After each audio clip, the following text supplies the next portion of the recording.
राधे राधे, जय श्री कृष्णा। कहानी संग्रह में हमारे सभी श्रोताओं का हार्दिक अभिनंदन है। भक्तों, आज की वीडियो में हम बैसाख माह के 16वें दिन की कथा के रूप में बैसाख माह के 16वें दिन के महात्म्य को श्रवण करेंगे। इससे पहले 15वें दिन की कथा के वीडियो मैंने अपने चैनल पर डाल रखे हैं।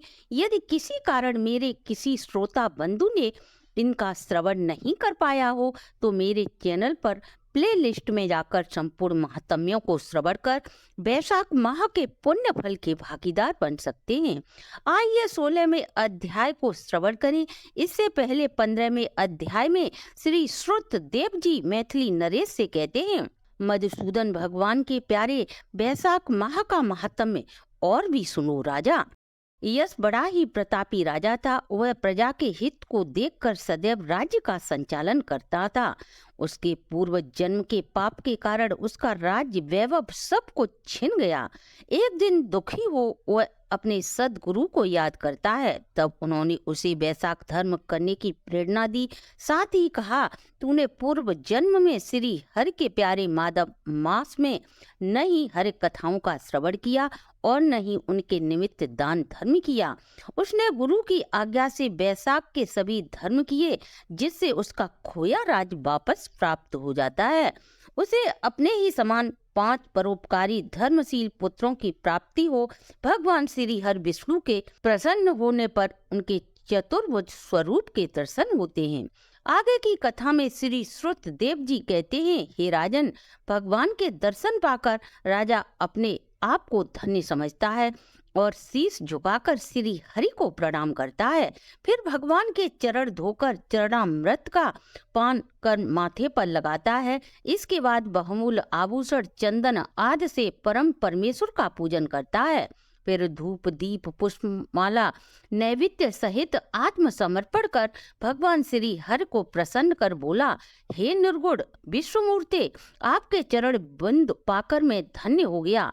ये चरण कमल शरण में आने वालों के पापों को दूर करने वाले हैं। तुम्हारे चरण बिंद को भूलकर मैं त्रसा से व्याकुल हो अनेकों योनियों को पाप कर्म कर कष्ट भोगता रहा। मैंने न कभी दान किया, न संत सेवा की, न तुम्हारी कथाओं का श्रवण किया। उसी अपराध के कारण शत्रुओं ने मुझे जीतकर राज्य विहीन कर दिया।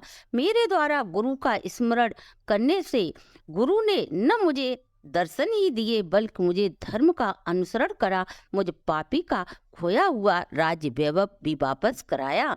मैंने गुरुओं के द्वारा बताए गए सभी बैसाख धर्मों का पालन किया जो शुभ फल देने वाले हैं, जिनके पुण्य प्रभाव से मुझे संपूर्ण वैभव प्राप्त हो। साक्षात भगवती लक्ष्मी सहित आपके चतुर्भुज स्वरूप के दर्शनों का सौभाग्य प्राप्त हुआ है।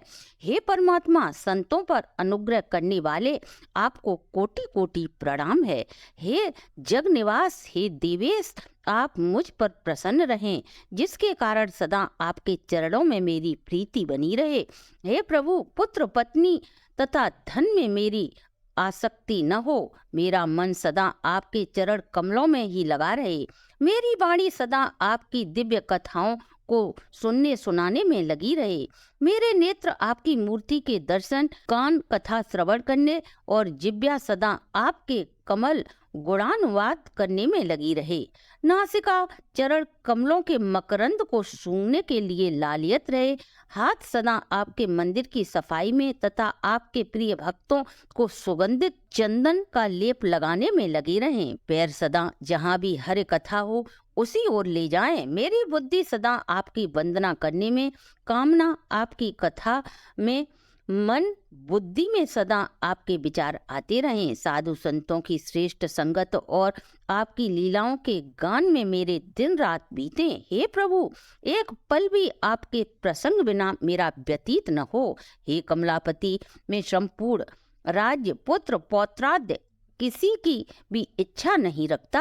मैं तो आपके चरण कमलों की सेवा की इच्छा रखता हूँ। राजा की स्तुति को सुन श्री हरि विष्णु प्रसन्न होकर बोले, तुम पाप रहित निष्काम मेरे श्रेष्ठ भक्तों में से एक हो। हे राजन, तुम्हारी आयु 10,000 वर्ष हो। दिव्य धन संपत्ति, मेरी दृढ़ भक्ति और अंत में मेरी सायुज्यता प्राप्त होगी। जो प्राणी तुम्हारे द्वारा कही गई इस प्रस्तुति को सुनेंगे, मैं उन पर प्रसन्न होकर निसंदेह उनकी भक्ति और मुक्ति दोनों दूंगा। आज के दिन अक्षय तृतीया को स्नान, दान आदि करके, गौदान, वेलदान कर, पितृश्रमों के निमित्त तर्पण, श्राद्ध आदि करने से अच्छे पुण्य फल प्राप्त होंगे। मृत्यु, जरा, भय, पाप सब नष्ट हो जाएंगे। मैं वैशाख धर्मों को करने वालों से अति प्रसन्न होता हूँ, जिनके करने से अव्यय पद प्राप्त होता है। जो भी प्राणी सदा मेरे चरणों का स्मरण करेगा, उसे प्रायश्चित की आवश्यकता नहीं होगी। तुम गुरु के उपदेश से वन से आकर वैशाख धर्म में तत्पर हो गए तथा जगत के नाथ भगवान श्री हरि की आराधना से तुम्हारे सभी अभीष्ट सिद्ध हो गए। इस धर्म से प्रसन्न हो मैंने साक्षात अपने स्वरूप के दर्शन दिए। अब तुम देवताओं के लिए दुर्लभ इच्छित भोगों को भोगो। देवादिदेव जनार्दन भगवान राजा को ऐसा कहकर वहीं अंतर्ध्यान हो गई। राजा अत्यधिक प्रसन्न होता है। तदंतर गुरु महात्माओं का सत्संग कर नित्य प्रति ज्ञान प्राप्त करने लगा तथा वासुदेव भगवान के अतिरिक्त सभी चीजें उसे विरक्त प्रतीत होती थी। वैशाख धर्म बारंबार करते रहने से पुत्र पौत्रादि में वृद्धि होकर संपूर्ण मनोरथों को भोग अंत में चक्रपाणी श्री हरि विष्णु भगवान की सायुज्यता को प्राप्त होता है। जो इस परम सुंदर आख्यान को सुनते या सुनाते हैं, वे सभी पापों से छूटकर विष्णु भगवान के परम पद को प्राप्त होते हैं। तो भक्तों, ये थी आज की प्रस्तुति।